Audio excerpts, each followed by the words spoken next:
Hello friends, मैं मोनिका, आपकी gardener दोस्त। आज आपको से बात करूंगी डायंथस की केयर के बारे में। लेकिन शुरुआत कर रही हूँ। आपको ये देखिए गुलदाउदी के फ्लावर्स, ये छोटे छोटे पौधे लाई थी मैं, एक एक दो दो इंच के। ये वाले भी, ये भी। इनकी थोड़ी देखिए पिंचिंग नहीं कर पाई, मेरे को पता ही नहीं चला। नीचे दो पौधे लगे हुए थे, इनकी पिंचिंग ज्यादा नहीं हुई, तो इनमें देखिए फैलाव इतना नहीं है, लेकिन फ्लावर कितने खूबसूरत हैं देखिए। और येलो वालों की पिंचिंग हुई है तो इनमें कितने सारे फूल आ रहे हैं, कितने खूबसूरत लगते हैं येलो फूल, है ना, स्पेशली जब बसंत आने वाला हो। और एक ये देखिए, ये वाले स्टैंड में देखिए इस तरह से अभी और निकलेंगे। छोटे छोटे दो गमले रखे हैं मैंने, थोड़ा सा इधर से इनको दिखाएं तो ये देखिए, ये इधर से लाइट आ रही है ना, तो हमारी छाया आती है, इसलिए थोड़ा ये व्यू नहीं ले रहे हम। तो हमें बात तो करनी है। अब विंटर गार्डन की थोड़ी थोड़ी शेप आने लगी है। ये मैंने बिछा दिया है यहाँ पर मैट, एक और मैट लाना है बिछाने के लिए। और लियो का बस शुरू हो गया धूप सेकना इन मैट्स पे बैठ के, तो आज लियो को भी दिखा देते हैं, ये मस्ती मार रहा है। तो चलिए अब फाइनली शुरू करते हैं इसके बारे में। ये जो हैं इनको पिंक फ्लावर्स भी कहते हैं। अच्छा, इनकी एक वैरायटी होती है स्वीट विलियम्स, वो जैसे ये मीडियम साइज के हैं, ये डायंथस हैं। थोड़े और लंबे होंगे वो स्वीट विलियम्स होते हैं, और जो मल्टी लेयर्ड होंगे, और मैं भी दिखाऊंगी, उनको कार्नेशन कहते हैं। ये सब एक ही फैमिली को बिलोंग करते हैं।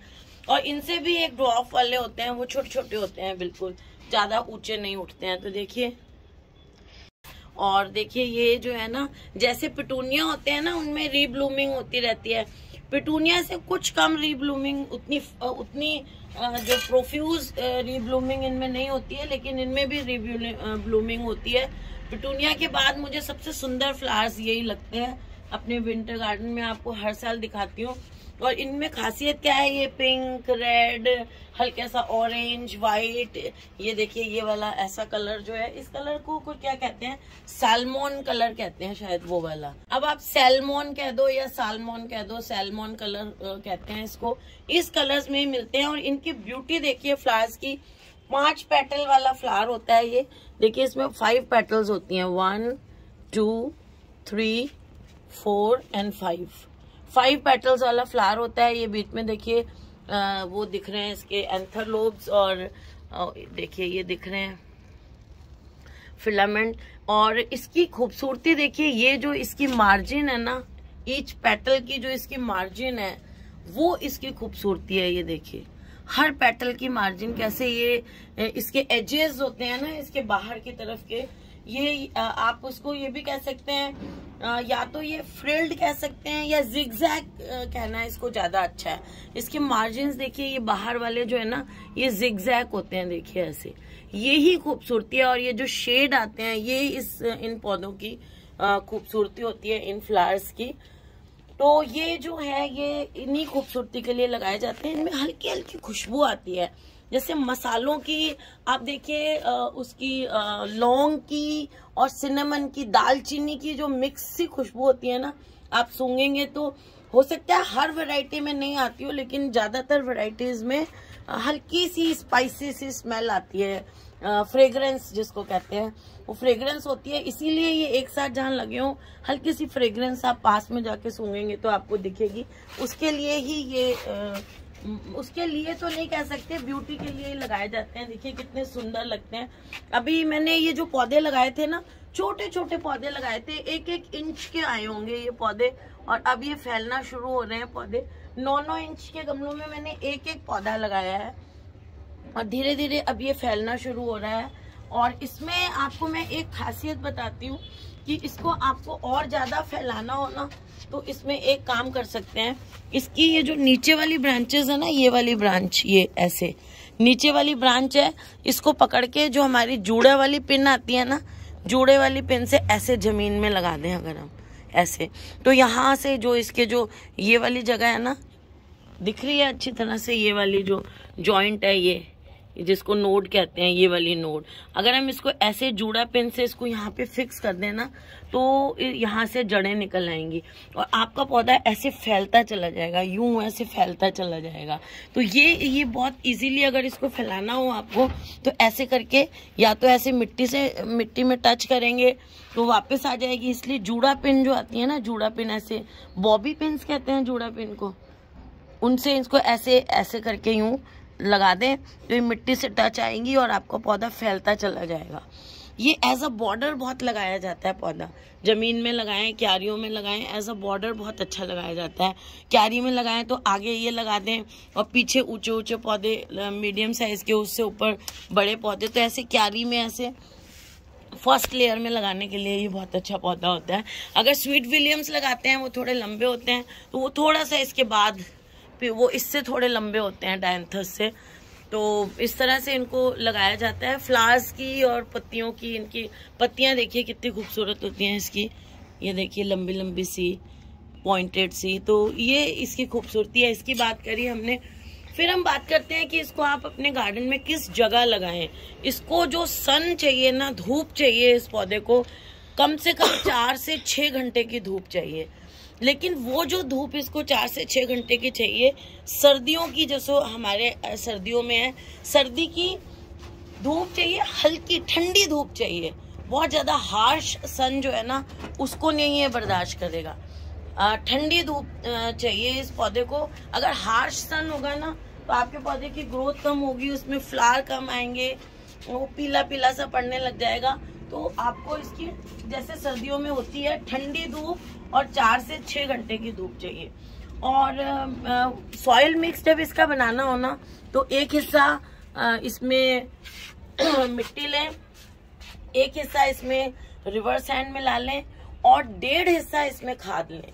मिट्टी जो बनती है, मिक्सचर जो बनता है विंटर सीजनल्स का, वो उसमें थोड़ी सी खाद ज्यादा डाली जाती है क्योंकि ये शॉर्ट लाइफ स्पैन वाले प्लांट्स हैं और इनको खूब सारे फ्लावर बनाने होते हैं। रिपीटेड फ्लावरिंग होती है मोस्ट ऑफ द प्लांट्स में, तो इनमें जो है वो खाद थोड़ी सी ज्यादा डाली जाती है। इसीलिए इसमें भी 1.5 हिस्सा खाद डाली जाएगी और 1 छोटा चम्मच फंजीसाइड पाउडर डाल दें।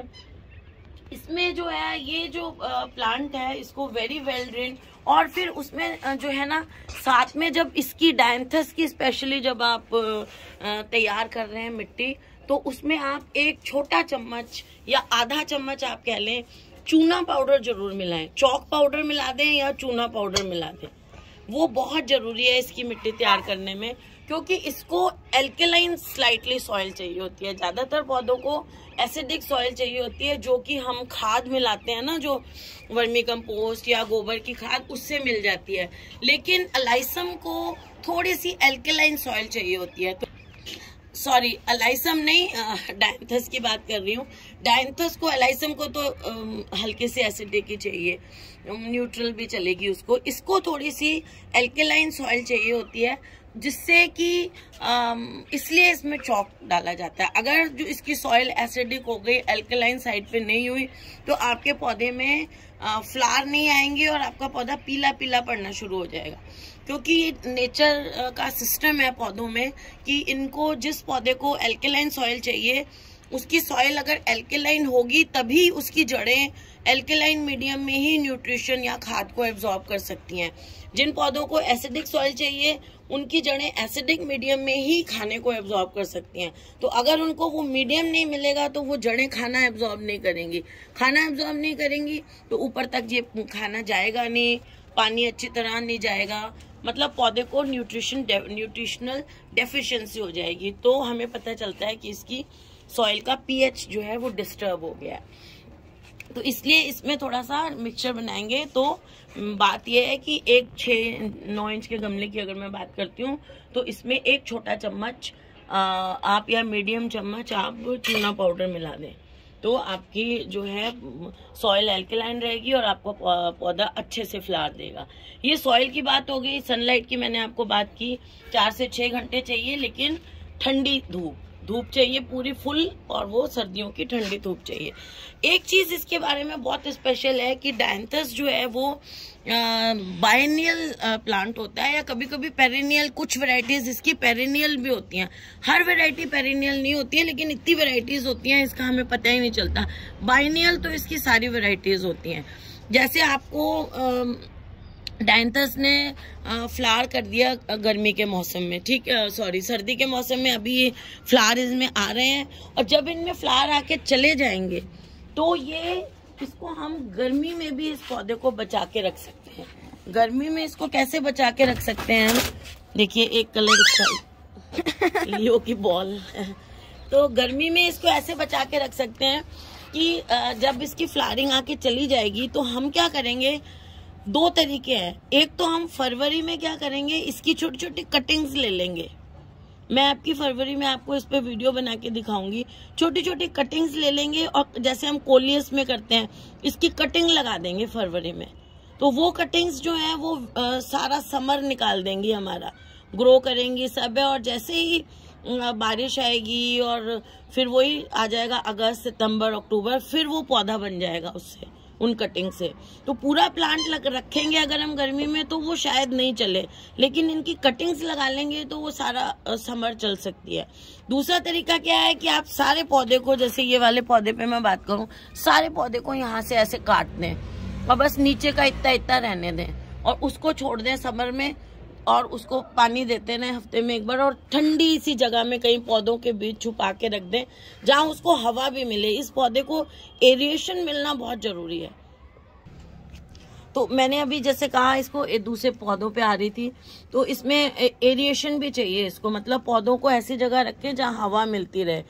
गर्मी में अभी भी एरिएशन चाहिए इनको, अभी सर्दी में भी और गर्मी में भी। जब इसको बचा के, जैसे मैंने कहा ऊपर से पौधा 1 इंच इतना छोड़ के सारा काट दें पौधे को, और एरिएशन के लिए छोड़ दें, और गर्मी में इसको बस पानी देते रहे आप। अच्छा, इसको ओवर वाटरिंग बिल्कुल नहीं करनी है। इसको पानी की अगर मैं वाटरिंग की बात करती हूँ तो इसको उतना ही पानी देना है। ये देखिए आप, इसकी मिट्टी देखिए मेरे पौधे की, बस इतनी, बस मॉइस्ट रहनी चाहिए मिट्टी। ये देखिए, और मेरी मिट्टी देखिए आप, मॉइस्ट है, इसमें पानी है, लेकिन फिर भी देखिए ऐसी बाइंड नहीं होती है। देखिए ऐसी मिट्टी होनी चाहिए गमलों में लगने वाले पौधों की, ताकि वो बहुत ज्यादा पत्थर जैसी अगर मिट्टी हो जाएगी तो पौधे की जड़ें ग्रो नहीं कर पाती हैं, है ना, तो सफोकेट हो जाती हैं, उनको ऑक्सीजन नहीं मिल पाती है। तो मिट्टी जैसे बताया मैंने उसी तरह से वेल ड्रेन्ड सॉइल बनाएंगे आप, और मिट्टी ऐसी मॉइस्ट रखनी है आपको। जब आपको ऊपर की लेयर सूखी दिखे हल्की सी, देखिए ये भी मॉइस्ट ही है अभी, जैसे ही आपको ऊपर की लेयर मॉइस्ट दिखे आपको पानी दे देना है। स्पेशली जिन दिनों फ्लावर आ रहे हैं उन दिनों पानी की बिल्कुल कमी नहीं होने देनी है पौधे को। ओवर वाटरिंग तो बिल्कुल नहीं करनी है, बस मॉइस्ट रहनी चाहिए मिट्टी। जैसे मुझे आज ये मॉइस्ट दिख रही है, कल मैं आऊंगी पानी देने तो मैं चेक करूंगी, अगर कल भी मॉइस्ट हुई तो मैं पानी नहीं दूंगी। जिस दिन अगर परसों मुझे लिखेगा कि हाँ सूखी है ये मिट्टी तो पानी दूंगी, लेकिन इतना भी नहीं करूंगी कि 4 दिन इसको अब देखूंगी ही नहीं। पानी रहना चाहिए मिट्टी में, लेकिन सौगी नहीं होनी चाहिए, दलदली नहीं होनी चाहिए। मिट्टी ऐसी नहीं होनी चाहिए कि यूं मिट्टी से दबाऊं तो पानी आए बाहर उंगलियों में से ऐसे निकल के, है ना, इस टाइप का होना चाहिए। तो पानी आपको इसको इस तरह से देना है ना। अब देखिए जैसे अभी मैं आपको कितने सारे पौधे दिखा रही हूँ लगे हुए हैं, अभी कुछ में तो फ्लावरिंग शुरू भी नहीं हुई है। अभी धीरे धीरे जैसे जैसे सर्दी बढ़ेगी ना इनमें, वैसे वैसे अभी फ्लावरिंग बढ़ेगी, पौधा बड़ा होगा। इतने इतने से पौधे थे, लिटरली देखिए इतने इतने से पौधे लाई थी मैं, इतने इतने से। तो ये देखिए फिर अब जब इनमें फ्लावरिंग हो रही है ना, तो एक बार तो हमने खाद दे के लगा दिया। अब मुझे इनको लगाए हुए शायद 1 महीना हो गया है। तो इनको जब इनमें जब लगाया था मैंने, उसके बाद 10-15 दिन बिल्कुल खाद नहीं दी, और 10-15 दिन के बाद फिर मैंने इसको लिक्विड फर्टिलाइजर देना शुरू कर दिया 10 दिन में एक बार। और वो लिक्विड फर्टिलाइजर सिर्फ NPK 19 था, या जो मैं गोबर वाला लिक्विड फर्टिलाइजर बनाती हूँ वो दे सकते हैं। उसमें आप सरसों खली नहीं डालेंगे। और अब जब इनमें फ्लावरिंग आनी शुरू हो गई है, वो था पौधों की ग्रोथ के लिए, है ना, जो मैं लिक्विड फर्टिलाइजर बनाती हूँ उसमें तो मैं सरसों खली डालती हूँ, लेकिन इसको आप NPK 19 भी दे सकते हैं। 1 लीटर पानी में 1 छोटा चम्मच NPK 19 घोल के वो आप दें, लगाने के, छोटा सा पौधा जब आप लगाते हैं, अगर आप इतना बड़ा पौधा भी लगाते हैं, नर्सरी से लाते हैं, तो लाने के 4-5 दिन बाद, 6 दिन बाद उसमें आप NPK 19, ताकि NPK 19 जो है वो इसलिए दी जाती है कि पौधे का साइज बड़ा हो। पहले जब हम लाते हैं, हमें आते ही जो है वो पौधे में वो नहीं चाहिए, फूल नहीं चाहिए, पहले पौधा बड़ा हो तब उसमें फूल आए ना, तो वो फायदेमंद रहता है। ऐसे अगर फूल आएंगे तो आपके पौधे की बढ़त नहीं हो पाएगी, गमला बड़े भरेगा नहीं और फूल से आने लग जाएंगे छोटे से पौधे पे। तो छोटे छोटे पौधे पे अगर फूल आ रहे हैं तो उनको आप हटा दें और उनको NPK 19 दें, या फिर आप ये जो गोबर की खाद है या वर्मी कंपोस्ट है उसको एक बाल्टी में 3-4 मुट्ठियां डाल के सारी रात भीगा रहने दें या 2-3 दिन भीगा रहने दें, वो वाला पानी दें इसको। उस टाइम आप इसको सरसों खली इतनी ना दें। और उसके बाद जब आप देखिए, अब ये जो फ्लावरिंग और बडिंग स्टार्ट हो जाती है जब पौधों पे, इस स्टेज पे आप इसको हर हफ्ते, वीकली आप इसको, क्योंकि इसमें बहुत ज्यादा रिपीटेड फ्लावरिंग होती है, तो इसको वीकली आप सरसों खली और गोबर वाली खाद जो बनाई जाती है मिक्स करके वो देंगे। और वो कैसे बनाएंगे वो देखिए, जैसे मैं बनाती हूँ ऑर्गेनिक फर्टिलाइजर, मेरे वीडियोस हैं 2-3, आप वो देख सकते हैं, how to make organic fertiliser, वो देख सकते हैं। या फिर आप क्या करें, एक बाल्टी पानी में 2-3 मुट्ठी सरसों खली डाल दें, 2-3 मुट्ठी खाद डाल दें, आप गोबर की डाल दें, कुछ डाल दें, उसको आप हिलाते रहें और भिगा रहने दें उसको 10-15 दिन। वैसे आप नेक्स्ट डे से ही उसमें से थोड़ा सा पानी लेके डाइल्यूट करके पौधों को दे सकते हैं। 2-3 की जगह आप 4-5 मुट्ठी भी डाल सकते हैं। एक बाल्टी लें, 4-5 मुट्ठी सरसों खली डाल दें, 4-5-6 मुट्ठी खाद डाल, वो वर्मी कंपोस्ट या गोबर की खाद डाल दें और उसको आप ढक दें और उसको रोज हिलाएं ताकि उसमें पानी, उसमें हवा इन्फ्यूज होती रहे। और बस उसको आप नेक्स्ट डे से भी यूज कर सकते हैं। उसमें से 1 लीटर पानी लें और उस 1 लीटर पानी को 10 लीटर सादा पानी में मिला दें। वो जो खाद वाला पानी लेंगे, डाइल्यूट हो जाएगा वो, उस पानी को आप हर हफ्ते दें इनको। ये जो है जब फ्लावरिंग स्टेज पे आएगा तो इसको हर हफ्ते खाद दें, ये बहुत जरूरी है जब तक इसमें फ्लावरिंग होती रहेगी।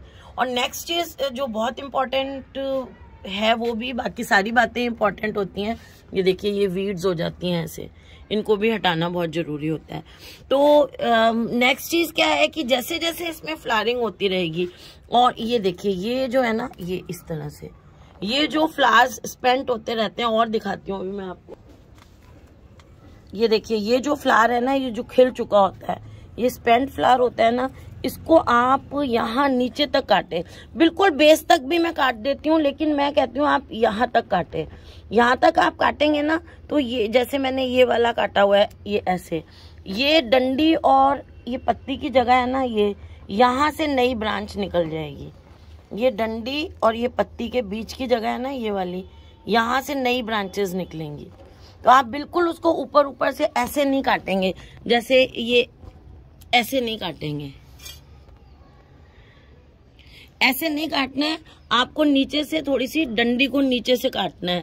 ये देखिए ये जो है ना, ये जो मैं दिखा रही हूँ यहाँ, ये देखिए ये जो नीचे नेक्स्ट पत्ती है ना, उससे थोड़ा सा ऊपर से काटना है। ये फालतू में आपके पौधे को सुंदरता भी खराब करता है और एनर्जी फालतू की वेस्ट करता है।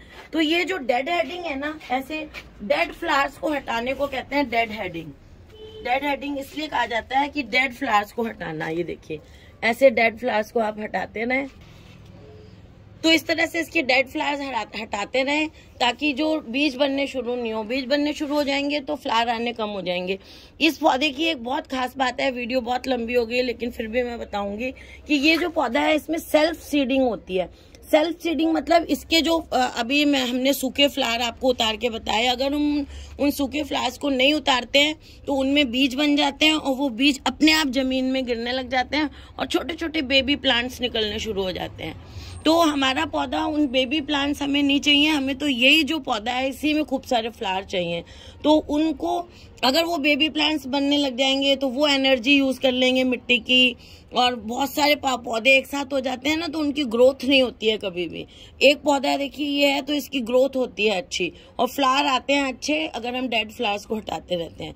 तो डेड हेडिंग इस पौधे में करना बहुत जरूरी है लंबे समय तक इसमें फ्लावर लेते रहने के लिए और ज्यादा फ्लावर लेते रहने के लिए। तो फ्रेंड्स, अगर आपको ये वीडियो अच्छा लगा हो तो इसे लाइक करिएगा, शेयर करिएगा और मेरे चैनल को सब्सक्राइब करिएगा। Okay friends, bye.